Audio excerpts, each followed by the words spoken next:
చిన్నప్పుడు రబ్బర్ తయారు చేసుట be like, అరే పెన్సిల్ చెక్కింది పారేగాకరా నాకు ఇవ్వరా, అరే నువ్వేం చేసుకుంటావురా దాన్ని అని ఇంకొకడు అంటాడు. అరే దీంతో మనం రబ్బర్ తయారు చేయొచ్చురా అంటారు. అరే ఎలానో నాకు చెప్పురా అంటాడు. అరే ఏముందిరా, బాగా మరిగే పాలల్లో వేస్తే కొంచెం సేపటికి అదే రబ్బర్ తయారైద్దిరా అంటాడు.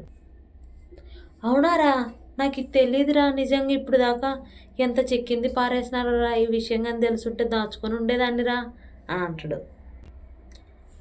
అప్పుడు వీడంటాడు, అరే ఇప్పుడు నేను చెప్పినాను కదా, ఇంక ఇప్పుడు ట్రై చేయరా అంటాడు. అయితే ఈసారి సండే మనం ట్రై చేద్దాం రా అంటాడు. అయితే ట్రై చేసి చెప్పురా, వచ్చిందో రాలేదో, నేను కూడా ట్రై చేస్తాను అంటాడు. ఇంతకీ మీరు ట్రై చేశారా లేదా? నేనైతే ట్రై చేసినాను. మీరు ట్రై చేస్తే వచ్చిందా రాలేదా అనేది కామెంట్ రూపంలో తెలియజేయండి. Bye bye.